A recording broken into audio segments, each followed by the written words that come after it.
I was standing in my wedding dress, staring at my phone, trying to understand what I had just heard. "Do not call us again." My mother's voice had been sharp, cold, like I was interrupting something more important than my own wedding day. The line went dead before I could even respond. For a moment, I just stood there in the dressing room, completely still. My hands were shaking, my heart pounding so hard it felt like it might break through my chest. Outside the door, I could hear laughter, music, people celebrating. Inside, everything felt silent. This was supposed to be the happiest day of my life. And my parents did not show up. No message. No excuse. No apology. Just those 5 words. I looked at myself in the mirror, barely recognizing the woman staring back. The dress was perfect. The makeup was flawless. But my eyes told a different story. Confusion. Hurt. And something else that had been building for years. I picked up my phone again, hoping maybe I misunderstood. Maybe there was a mistake. Maybe something had happened. But deep down, I already knew the truth. This was not sudden. This was the result of something I had ignored for a long time. Because the truth is, this was not the first time my parents treated me like I did not matter. It was just the first time I finally saw it clearly. And standing there, minutes before walking down the aisle, I realized something I never thought I would have to admit. I had spent years showing up for people who would not even show up for me. So I had a choice to make. Walk out there and pretend everything was fine. Or finally stop pretending. My name is Lauren Mitchell. I am 31 years old, and I work as a resident physician in Denver, Colorado. Most people would probably say I had a stable life. I had a respected career, a steady income, and someone who loved me waiting at the end of every long shift. My fiancé, Daniel, was the kind of person who noticed things others did not. Quiet, patient, always paying attention. But there was a part of my life I rarely talked about. Something that sat quietly in the background, draining more from me than I ever admitted. Every morning, I would wake up before sunrise, grab a quick coffee, and head into the hospital. Long hours, back-to-back patients, barely enough time to sit down. By the time I got home, I was exhausted, both physically and mentally. But my day was not really over. I would open my laptop, log into my bank account, and check the same thing I had been checking for years. What my parents needed this time. It had become routine. Automatic. Like paying rent or a utility bill. Except this was different. Because no one was asking if I could afford it. No one was asking how I was doing. They just expected it. Daniel started noticing the pattern long before I was ready to admit it. He would watch me sitting at the kitchen table late at night, staring at numbers on a screen, stress written all over my face. One night, he finally asked, quietly but directly, "Why does it always feel like you are carrying something alone?" I remember forcing a small smile, brushing it off like it was nothing. But deep down, I knew exactly what he meant. And I knew I had been carrying it for a very long time. It did not start as something heavy. At first, it was just small help here and there. A few $100s when my dad said they were short on rent. Covering a medical bill when my mom mentioned her back pain was getting worse. Fixing their car when it broke down unexpectedly. Normal things. Things any daughter would do. At least, that is what I told myself. But over time, those small moments turned into something much bigger. Without ever having a real conversation about it, I became responsible for almost everything. $2,000 a month. Every month. No breaks. No questions. Their rent, around $800, was always covered. Doctor visits, prescriptions, unexpected expenses. Even things that were not emergencies somehow became urgent the moment they mentioned them. And every time my phone lit up with their name, I already knew what it would be about. Not "how are you?" Not "are you okay?" just what they needed next. I remember one night after a 12-hour shift. I had barely eaten, my feet were aching, and all I wanted to do was sleep. Instead, I sat at my kitchen table, laptop open, transferring money while staring at my shrinking balance. I told myself it was temporary. That once they got back on their feet, things would change. But they never did. What changed was me. I stopped buying things for myself. I skipped trips with friends. I picked up extra shifts just to make sure I could keep up with their needs and still cover my own life. And the hardest part was not the money. It was the silence. No thank you. No acknowledgement. Just a short message sometimes. Got it. As if what I was giving was not a sacrifice, but something expected. Somewhere along the way, helping stopped feeling like love. And started feeling like obligation. If my role in the family was to provide, my sister Chloe's role was something completely different. She was the one my parents were proud of. Chloe Mitchell, 28, a rising real estate agent in Denver's competitive housing market. She had the personality for it. Outgoing, confident, always dressed like she had somewhere important to be. She sold high-end homes, posted smiling photos with clients, and somehow always seemed to be winning. And my parents loved that. Every time I visited, I would hear about her latest deal. Another closing. Another commission. Another milestone. My mom's voice would light up in a way I rarely heard when she talked about me. Chloe is doing so well, she would say. She is really going places. Meanwhile, I was the one paying their bills. But that part never came up. I remember one weekend I stopped by their apartment after covering an extra shift. I was exhausted, still in my scrubs, barely holding myself together. Chloe pulled up minutes later in a brand new SUV, stepping out with a bright smile and a designer bag slung over her shoulder. My parents rushed to the door like they were greeting a celebrity. They hugged her, complimented her, asked about her latest sale. I stood there, invisible. No one asked how my shift went. No one noticed the dark circles under my eyes. And the money I had transferred just 2 days earlier was already forgotten. Chloe never offered to help them financially. Not once. She did not have to.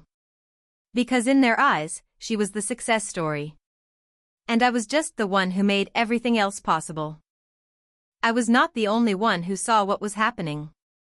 Daniel had been noticing it for months, maybe longer. He never pushed too hard, never made me feel judged. But every now and then, he would ask questions that were hard to ignore. One night, I was sitting at the kitchen table again, laptop open, staring at another request from my parents. My shoulders were tense, my eyes tired, and I had not even realized how long I had been sitting there. Daniel walked in, leaned against the counter, and watched me for a moment before speaking. "Why does it always look like this hurts you?" I did not answer right away. I just kept looking at the screen, pretending I was still thinking about the numbers. He stepped closer, his voice calm but steady. "Lauren, this does not look like helping. It looks like pressure." I let out a small laugh, the kind people use when they do not want to go deeper. "They are my parents," I said. "They need me." He nodded, but his expression did not change. "Do they ever ask if you need anything?" That question stayed in the air longer than I expected. Because the answer was no. Around the same time, my friend Rachel, who worked as a lawyer, said something even more direct. We were having coffee after one of my shifts, and I mentioned another unexpected expense my parents had brought up. She did not hesitate. "Lauren, that is not support. That is dependency." I remember feeling defensive, almost immediately. "You do not understand," I said. "It is family." She leaned back, studying me for a second. "No," she said quietly. "I understand exactly what it looks like when someone is being used." I changed the subject after that. But her words followed me home. And for the first time, I started wondering if what I thought was love had quietly turned into something else. By the time Daniel and I started planning our wedding, I told myself things would be different. This was a new chapter. A fresh start. And deep down, I wanted my parents to be part of it.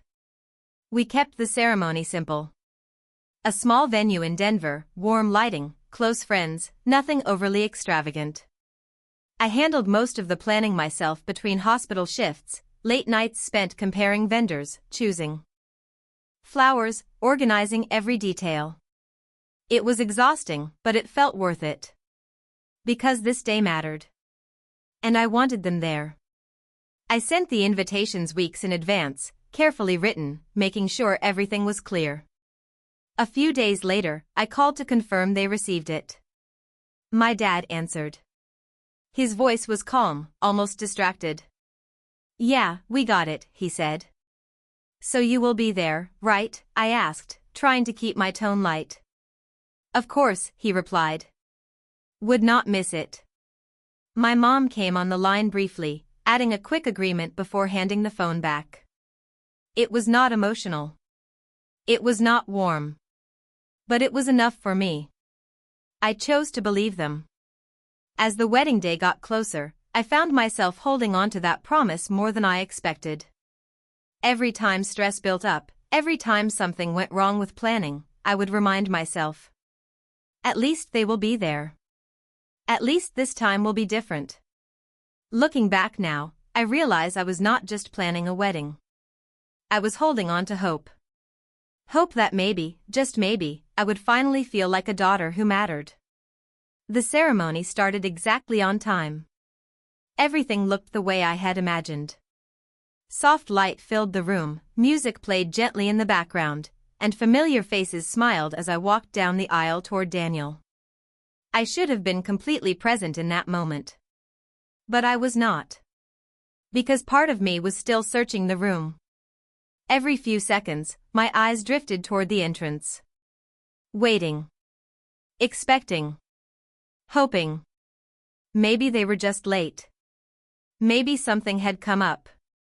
Maybe they would walk in any second, slightly out of breath, apologizing, taking their seats quietly. But they never did. The ceremony moved forward. Daniel's vows were heartfelt, steady, full of meaning. I smiled, I laughed softly, I said my own vows without missing a word. To everyone else, it probably looked perfect. But inside, there was a quiet ache that kept growing. By the time the reception started, I could not ignore it anymore. I excused myself, stepping away from the crowd, walking quickly down the hallway until the noise faded behind me. My hands were already reaching for my phone before I fully stopped moving. I dialed my mom's number. 1 ring. 2 rings. 3. She answered. I let out a breath I did not realize I was holding. "Mom, where are you?" I asked, my voice barely steady. The ceremony already started. There was a pause on the other end. Then her voice came through, sharp and cold. "Do not call us again." For a second, I thought I misheard her. "Mom, it is my wedding," I said, the words catching in my throat. But the line went dead. No explanation. No apology. Just silence. I slowly lowered the phone, staring at the screen like it might change. That was the moment something inside me shifted. Not loudly. Not dramatically. Just a quiet, undeniable clarity. They were not coming. And they were not sorry. I stood there for a few seconds, still holding my phone, letting her words sink in. "Do not call us again." It echoed in my head over and over, until the confusion started to fade. And something else took its place. Clarity. I did not cry. I did not run back into the reception. Instead, I turned around and walked slowly back to the bridal suite. Each step felt steady, almost automatic, like my body already knew what I needed to do before my mind fully caught up. Inside the room, everything was exactly where I left it. My bag on the chair. My laptop on the table. I sat down, opened it, and logged into my bank account. For a moment, I hesitated. Not because I was unsure, but because I knew this was the line I had never crossed before. Then I took a breath and started. First, I canceled the monthly transfer. $2,000. Gone. Then I removed my account from their rent autopay. Next, I disconnected the utility payments that were still under my name. One by one, I closed every door I had kept open for years. It did not take long. Less than an hour to undo 4 years of constant support. When I finished, I sat there quietly, staring at the screen. I expected to feel guilty. Panicked. Maybe even regretful. But I did not. For the first time in a long time, I felt something unfamiliar. Relief. Not because I stopped helping them, but because I finally stopped ignoring myself. When I walked back into the reception, nothing had changed on the outside. People were still laughing. Music was still playing. But inside, everything was different. Because I had just made a decision I could not take back. And for once, I was okay with that. It did not take long for them to notice. The next morning, my phone started ringing before I even woke up. Call after call, back to back, their names flashing across the screen like something urgent had happened. I let it ring. Then the messages started. Where is the money? Did something go wrong with the transfer? Why are the bills not paid? There was no concern in their words. No mention of the wedding. No question about how I was feeling. Just confusion. And then, slowly, frustration. By the afternoon, the tone shifted. Lauren, this is not funny. You need to fix this immediately. I stared at the screen, reading each message carefully, noticing something I had ignored for years. They were not asking. They were expecting. Demanding, even. Daniel noticed the change in me before I said anything. I was quieter than usual, more focused, my phone face down on the table instead of constantly in my hand. Everything okay? He asked gently. I nodded, but this time I did not brush it off. I told him what I had done. For a second, he just looked at me, processing. Then he let out a slow breath, something between relief and disbelief. You finally chose yourself, he said. The calls kept coming that day. But I did not answer. For the first time, I let the silence stay on my side. And that silence said more than anything I could have explained. Because without the money, something else became clear. The connection we had was never really about family. It was about control. And the moment that control disappeared, so did everything else. 3 days after I cut them off, things changed. It stopped being just calls and messages. It became something else. I was in the middle of a shift when I got a call from my bank. The number looked familiar, so I stepped aside and answered, expecting something routine. But the tone on the other end was different. Calm, but cautious. Hi, Lauren, we just wanted to confirm a recent attempt to access one of your accounts. My stomach tightened instantly. What kind of attempt? I asked. There was a brief pause before she continued. Someone tried to withdraw $2,000 from an older checking account. The ID did not match, so we blocked it. For a second, I could not speak. I knew exactly who it was. That account had been connected to my parents years ago, back when I handled everything for them. I had closed it after the wedding, but clearly, they thought they still had access. Or maybe they just assumed they always would. After the call ended, I stood there in the hallway, staring at the floor, feeling something shift again. This was no longer about misunderstanding. This was intentional. That same evening, I got a message from an unknown number. You cannot ignore us forever.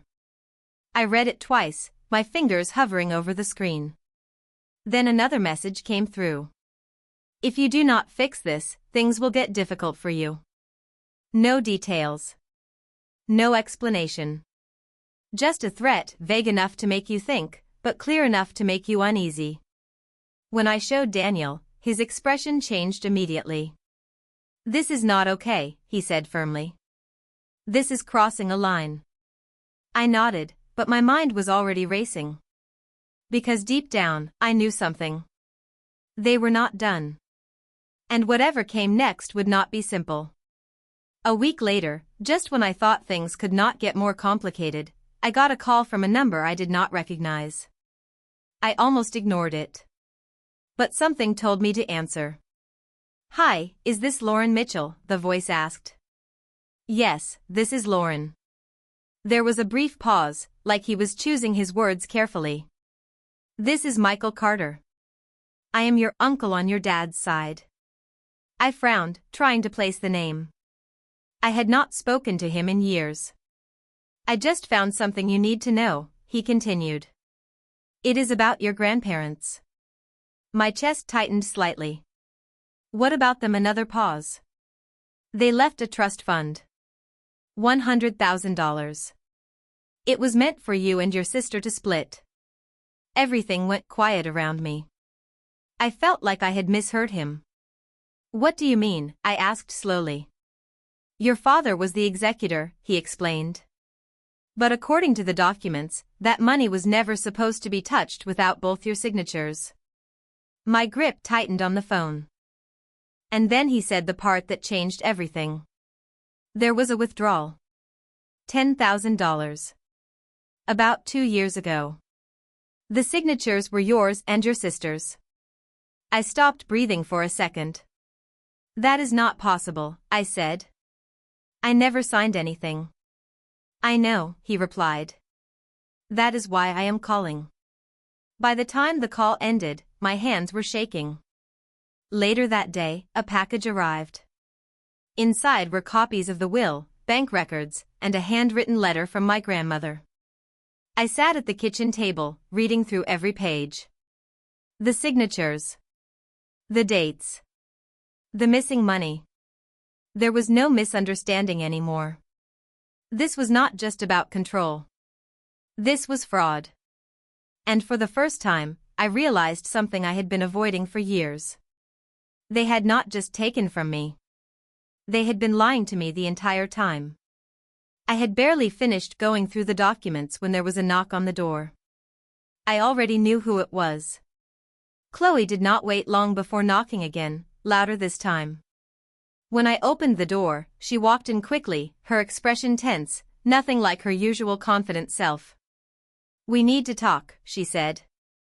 I stepped aside, letting her in, my guard already up. She did not sit down right away. She just stood there, arms crossed, like she was preparing for a difficult conversation. "Mom and Dad are struggling," she started. "They said you cut them off completely." I looked at her, trying to stay calm. "I did," I said. "And you know why?" She shook her head, frustration building. "No, Lauren, I do not think I do. They need help. You cannot just walk away like that." For a moment, I just stared at her. Then I reached over, picked up the documents from the table, and handed them to her. "Read this." She hesitated, then took them, her eyes moving quickly across the pages. The will. The bank records. The signatures. I watched her expression change, confusion turning into something heavier. But when she finally looked up, it was not what I expected. "Even if this is true," she said slowly, "they are still our parents." The words landed harder than anything else. I felt something inside me settle, cold and final. I shook my head. "No," I said quietly. "That does not give them the right to do this." She stepped back, her face tightening. "You are being selfish, Lauren." I did not respond. Because for the first time, I understood something clearly. We were no longer on the same side. After Chloe left, the silence in the house felt heavier than before.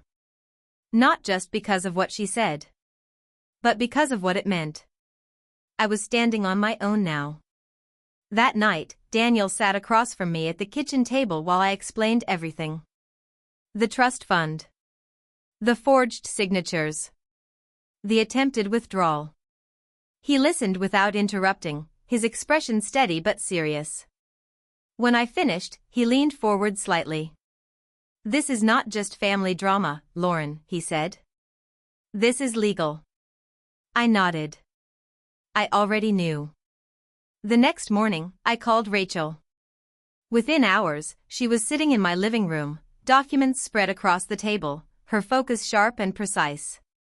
She read through everything carefully, occasionally asking questions, connecting details I had not even considered. When she finally looked up, her tone was clear.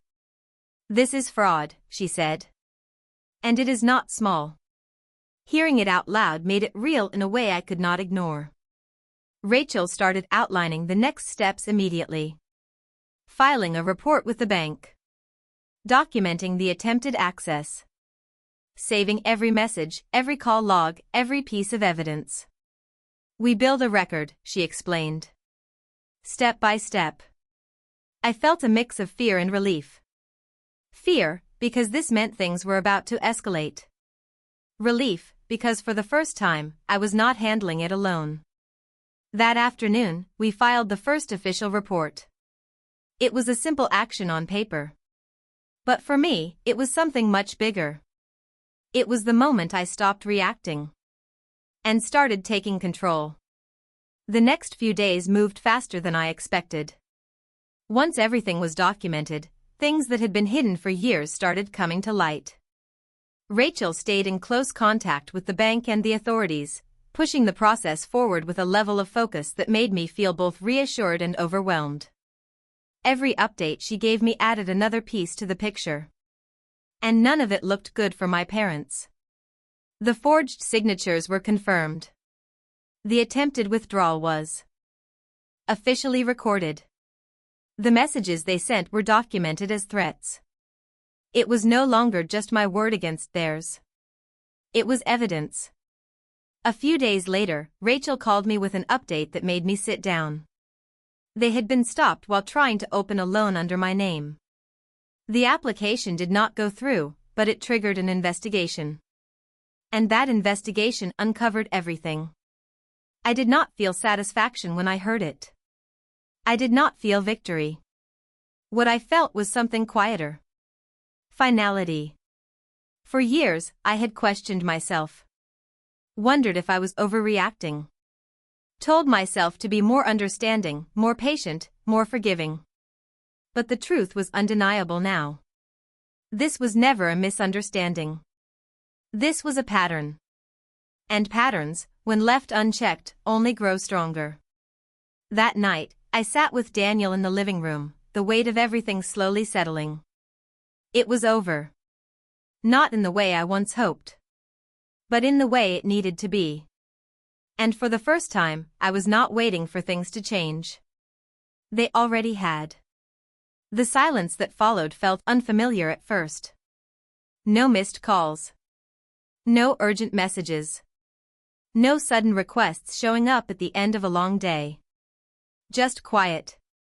For the first time in years, my life felt like it belonged to me again. Daniel and I started focusing on things we had put off for so long. Small things at first. Cooking dinner together without checking my phone. Taking a walk in the evening without feeling rushed. Sitting in the same room without the weight of something unresolved hanging over us. It felt simple. But it meant everything. A few weeks later, we decided to make a bigger change. We started working on our home. Nothing extravagant. Just small renovations.